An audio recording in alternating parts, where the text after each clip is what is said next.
Every legacy is different, but every legacy can be great. My dream was to leave a mark in bodybuilding, to become a champion who would always be remembered.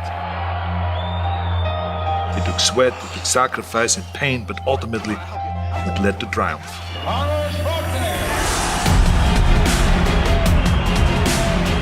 Your dream may be different, but I can show you the blueprint to a physique that you never thought was possible. I'm Arnold Schwarzenegger, and I created my legacy. It's time to leave yours.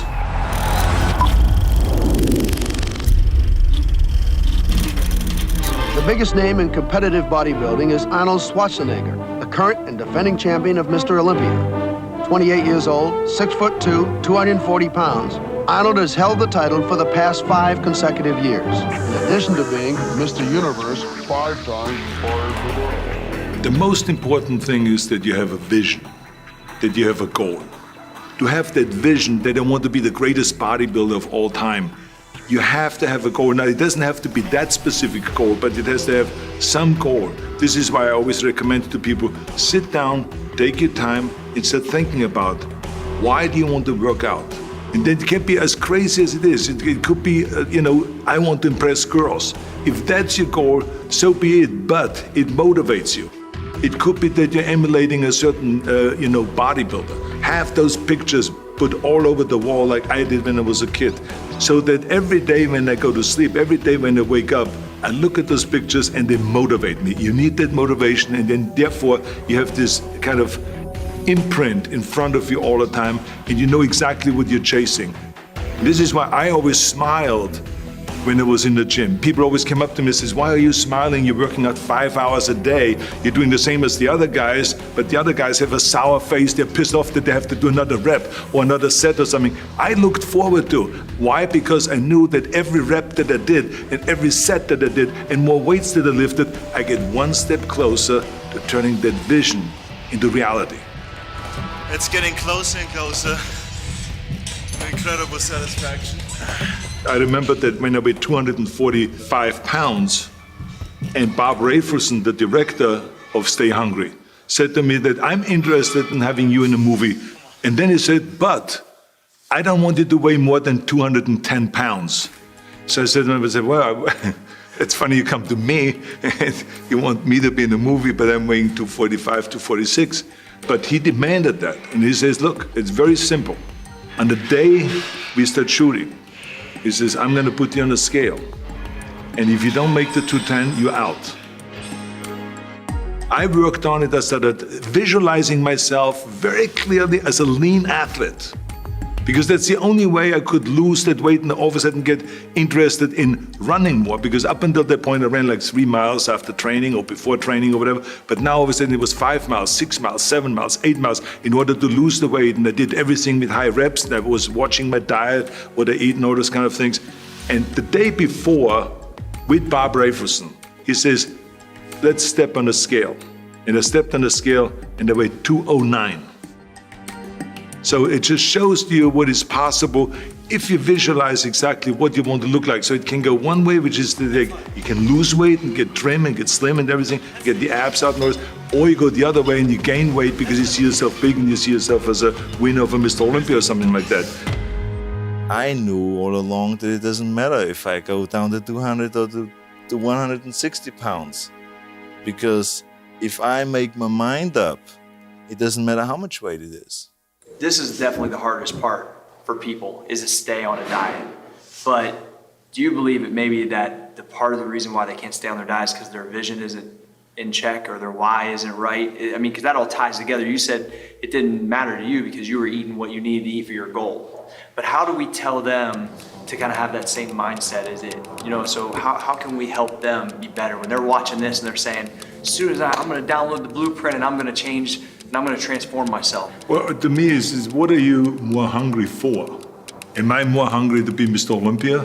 Or am I more hungry to eat like everyone else out there and therefore look like everyone else? You know, to me, I was more hungry to win Mr. Olympia, and I was more hungry and more interested, more excited about the fact of becoming a champion and being ripped on stage and being cut and winning the trophy and all those kind of things, because I knew that if I would just, you know, have a temporary joy here and eat and cheat, I'm most likely not gonna make it. That someone else is gonna walk right by me and someone else is gonna grab the title. Because many times these competitions were very, very close. And I remember especially in 1980 where it was just 2 points. And you know, any mistake could have cost me the title. So this is not a mistake that I want to make. I want to be responsible that I do everything that I can to be a winner. Yeah, it's just coming. Fingers right across it, yeah. In my days, we were not as sophisticated when it comes to dieting, and we didn't have the food supplements that are available today with getting definition and, you know, cutting down and all those things. We had food supplements that were really good for gaining weight, but we didn't really have much available to lose weight. So to me, my way of really getting defined and getting kind of a really mature definition, rather than just dropping quickly 10 pounds or 15 pounds with a watermelon diet or something like that. So that's not the right way to go. So I always felt like if I do instead of 20 sets, 30 sets, 35 sets a body part. So I went all out, especially before competition when I wanted to cut down. It was to pile on as many sets as possible. So yes, you were tired, but so what? You know, I never felt sorry for myself. Let me tell you that it all paid off.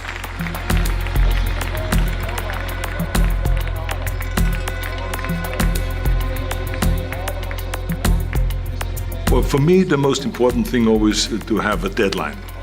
When I, for instance, had a competition, and let's say the competition was in the middle of September, and it was now beginning of summer, so there was no more time to screw around. So there was the time now to get going on a diet, to get going with the training, to not slack off at all because there was a deadline there. The day of the competition, I had to be in the best shape possible. It was very important to pick that time and to say, this is when I have to be in top shape, and then to work towards that. But it's not just with the competition. It could also be that you say to yourself, the summer starts in June. I'm gonna go to the beach in June, and at that time, I want to be in great shape. So that creates an urgency that makes you really start training hard and taking it seriously. Because if you don't have a specific plan, then you wander around. I mean, you can have the best ship or the best plane in the world, but if you don't have a specific goal where you want to go and when you want to get there, you just drift around and you never get anywhere. I feel the best right here in this area. Okay. Outer head of the bicep. Now don't freak out when you see this biceps. Okay, I know it's the best you ever seen, but myself. oh, please do I so. don't know, let's concentrate. Okay. Joe keeps saying we should concentrate, and I was concentrating to flex my biceps. I did concentrate. Okay. But the worst thing is that if you lose a competition or if you're not quite reaching your goal because you didn't do everything that you could do. And this is why I say to people, I said, you know, think about that twice, you know, before you grab something else. Stay on your diet, stay focused, and when you have that question, and if you're about to eat and cheat, think about what the goal is. And does this screw up now, or this need to having some fattening food, is this gonna help you? But the key thing again is have the clear vision.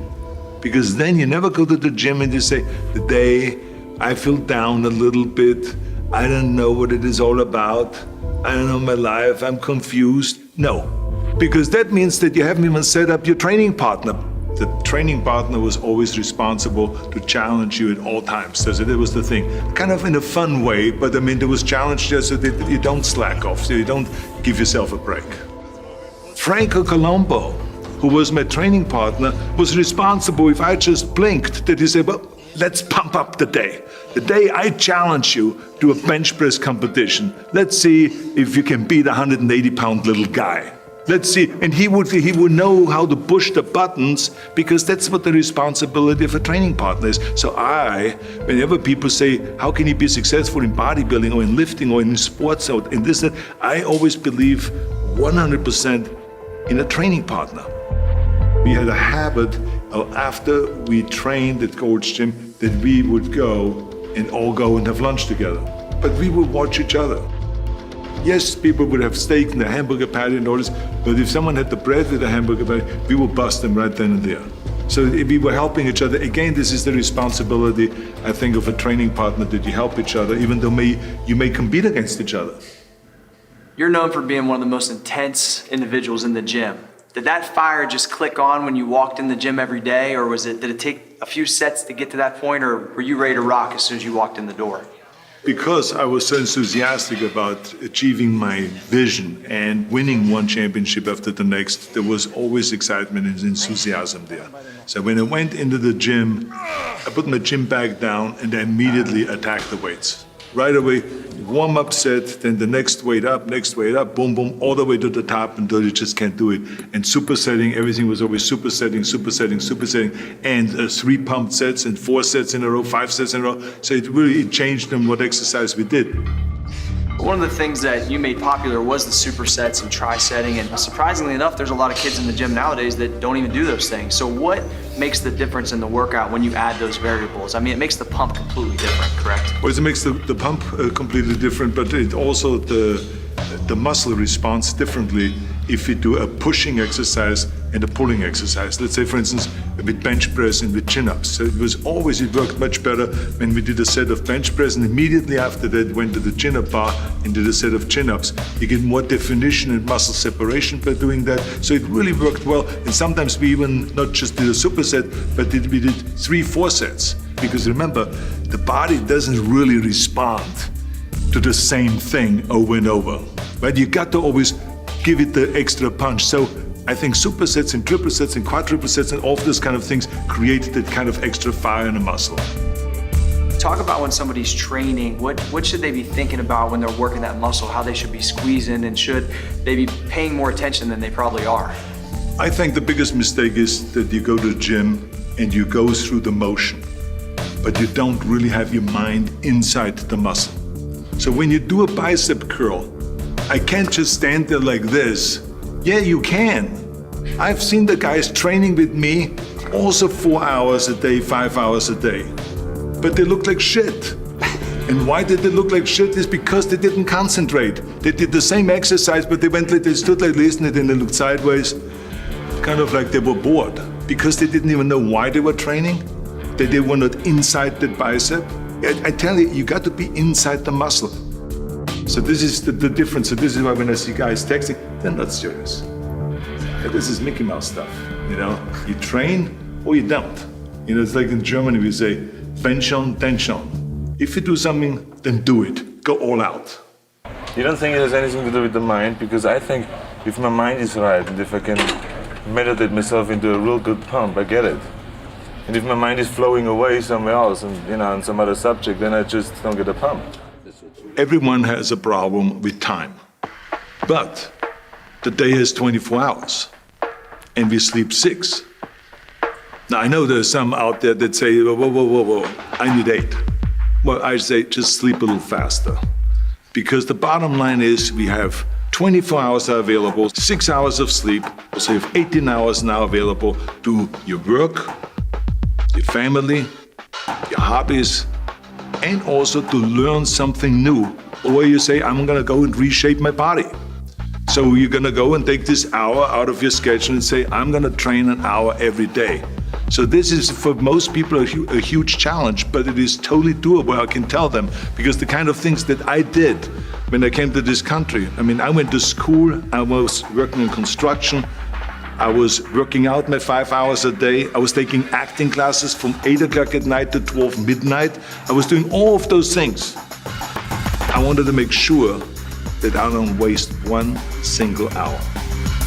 Don't give me this thing, I have a difficult time with the time and I don't have time for this and I don't have that. You have time, you make the time. When the President of the United States has time to work out, when the Pope has time to work out, then you have time to work out. The goal is to have a perfect body, a perfect developed body. You have to go on forever. Move to my house and you'll see one. You have to go on forever.